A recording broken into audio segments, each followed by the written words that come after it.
forgive me for this trap shit. Sergeant Smack making backflip. Telly Hank with the action. With the Vato speaking Spanish. Frank Matthews, how I vanish. Poof. Came back like I'm King Tut. Gold BBS is on a beamer. When Fat Cat was 10 queens up. Ball off the profit, not the re-up. Fly like Puerto Rican Jesus.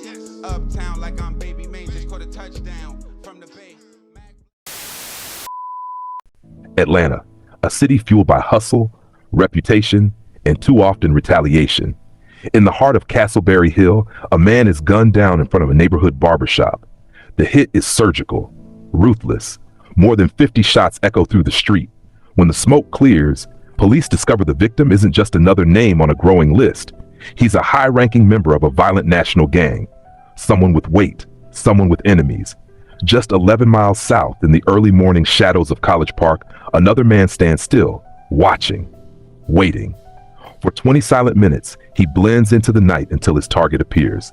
Then, with chilling calm, he opens fire.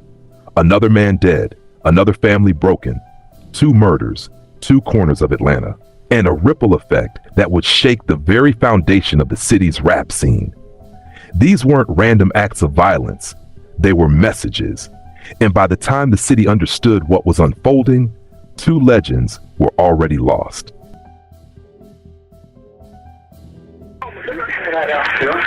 Atlanta 911 for the 630. Yes, police over here on the north side of McDaniel.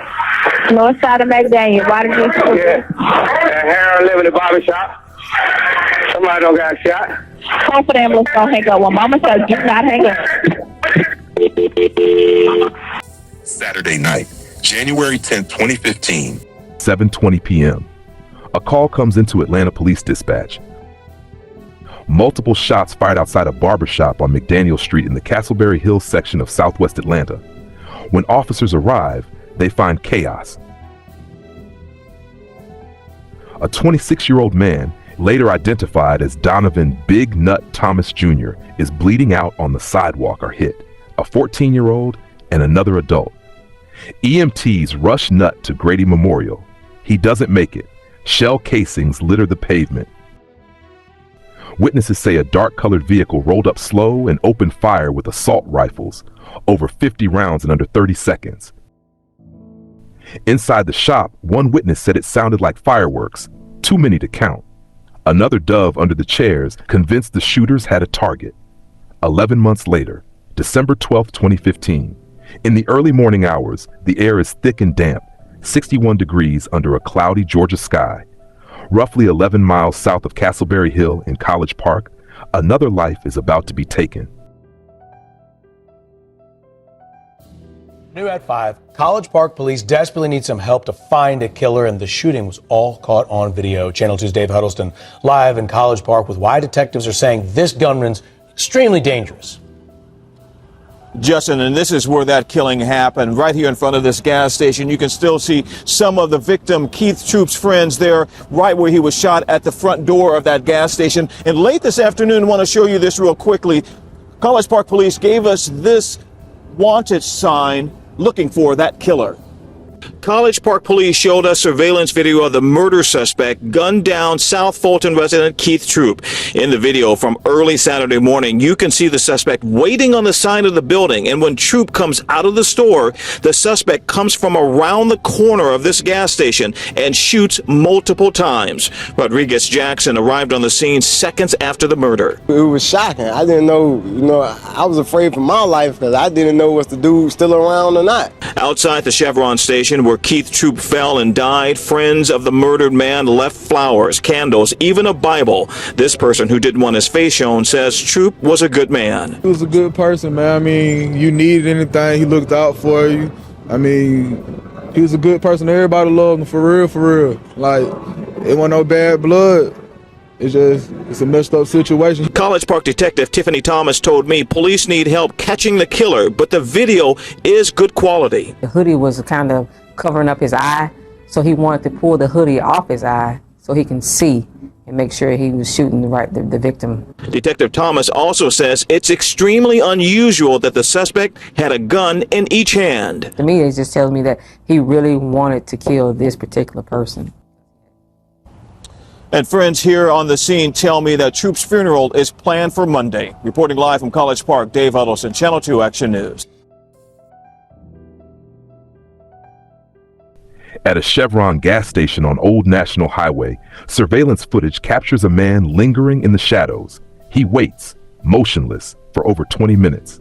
Eventually, 44-year-old Keith King Troup exits the Chevron convenience store. As he steps away from the doors, the waiting gunman emerges. He pulls his hoodie back, then his weapon. 14 shots ring out. Troup is hit multiple times before collapsing near the storefront. The shooter disappears into the night. Witnesses say there had been an argument days earlier. Others say this was no heat-of-the-moment killing. It was planned. Cold and personal. 2 murders. 2 neighborhoods. 2 men at the heart of Atlanta street politics. 1 blood, 1 Crip. And in less than 1 year, both were gone. To the streets, they were legends. To investigators, they were puzzles. And now the clock on justice had already begun ticking.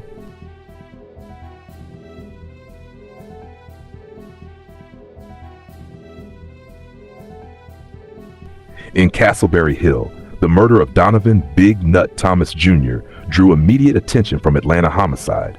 Officers shut down McDaniel Street and began collecting more than 50 shell casings from the scene.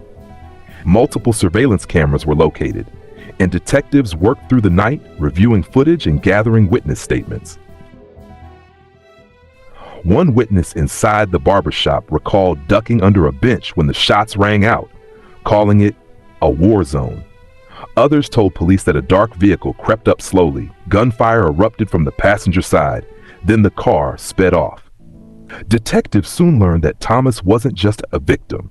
He was a known figure in Atlanta's Bloods hierarchy, reportedly tied to the Inglewood family set. His murder felt strategic, the type of hit that sends a message across neighborhoods. Down in College Park, South Fulton detectives began sifting through footage from the Chevron station on Old National Highway. A camera positioned above the storefront caught a man standing in the shadows for over 20 minutes, motionless, until the moment he stepped forward and opened fire. 44-year-old Keith King Troup had just exited the store. Seconds later, 14 shots rang out. The shooter fled on foot. Witnesses scattered. Some recognized Troup instantly. According to those close to the scene, an altercation involving Troup had taken place earlier that week. Detectives began to suspect the killing wasn't gang-related. It was personal, a score being settled with precision.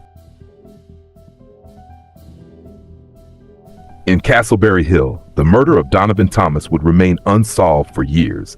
But behind the scenes, investigators were slowly building a case. A sealed indictment, wiretaps, witness cooperation. By 2022, nearly 7 years after the shooting, Fulton County unsealed a sweeping gang indictment. At the center, the Young Slime Life crew, known on the streets as YSL. Named in the paperwork were DeMonte Kendrick, better known as rapper Yak Gotti, and Shannon Stillwell, both charged with Thomas's murder. According to prosecutors, they were part of a larger conspiracy, one that allegedly involved young thug born Jeffrey Williams, who was accused of renting the vehicle used in the shooting. But the case was far from simple. Key witnesses recanted. Evidence was contested, and the murder charges became the foundation of a full-scale RICO prosecution. Meanwhile, in College Park, the investigation into Keith Troup's murder moved at a very different pace. Just days after the killing, South Fulton detectives had their man, 21-year-old Patrick Wilson. During questioning, Wilson confessed. He told detectives there had been a fight between him and Troup the week before. And when asked why he pulled his hoodie down before firing, Wilson gave a chilling answer. "I wanted to make sure he knew who shot him." Wilson was charged with malice murder, felony murder, and possession of a firearm during the commission of a crime. Prosecutors moved quickly. His case was headed for trial. In the years following Donovan Thomas Jr.'s murder, the case became a centerpiece in what would become one of the highest-profile gang prosecutions in Atlanta's history. By 2022, the 56-count YSL indictment named multiple defendants tied to Thomas's murder. But as the legal battle unfolded, the case against each suspect began to fray. One key witness recanted, another declined to testify. Ballistics and location data became battlegrounds in court. In December 2024, murder charges against DeMonte Kendrick and Shannon Stillwell were dismissed. Neither would be convicted in Thomas's killing. But the trial wasn't over. Young Thug, who prosecutors accused of being the founder and leader of YSL, ultimately entered a plea deal in late 2024. He pled guilty to multiple conspiracy and gang-related charges and was sentenced to time served and 15 years of probation. While he was never convicted of murder, prosecutors continued to allege his leadership played a role in orchestrating Thomas's death. In College Park, the case against Patrick Wilson came to a close in 2017. The courtroom heard Wilson's own words, his taped confession replayed for the jury. No appeals, no recantations, just a clear timeline and a chilling motive. Wilson was found guilty on all counts: malice murder, felony murder, and multiple weapons charges. He was sentenced to life in prison, plus 15 years without the possibility of parole. Back down, man. Get with it, get it rolled over, man. This is your nut, man. I'm letting you know it. Donovan Big Nut Thomas Jr.'s death didn't just shake the streets, it fractured a city. In the wake of his murder, alliances shifted, lines were drawn, and soon rap lyrics turned into coded threats. YFN Lucci, closely tied to Thomas, released the EP Long Live Nut in 2017. The project wasn't just music, it was grief turned into testimony. In interviews, Lucci spoke about Nut like a brother. That EP would become one of his most critically praised works. On the other side of the divide, Young Thug's tribute went to a different name. In 2016, he released the song King Troup, a dedication to Keith Troup. In the video, Thug and others wore shirts with Troup's name. His tribute was quiet, but clear. The divide between Lucci and Thug only widened. The two traded jabs on social media. At one point, Thug declared himself the new Tupac. Lucci responded, "Pac would have never wore a dress." It escalated from tweets to threats, from lyrics to real-life tension. Police would later suggest the war between their camps, YFN and YSL, was no longer about music. It was a continuation of what began with Nut's murder. Keith Troup's death was different, quieter, more surgical. His murder didn't spark a musical battle, it served as a reminder. A reminder that even respected names can be taken out in the shadows, that the rules had changed. In both cases, the aftermath lingered far beyond funerals. Families mourned, communities talked. And the city of Atlanta, once a hip-hop mecca of celebration, found itself facing an era marked more by indictments than by anthems. Big Nut and King Troup never met on wax, but their names, forever linked in street memory, would come to define a moment when Atlanta lost more than two men. It lost control of the war that followed.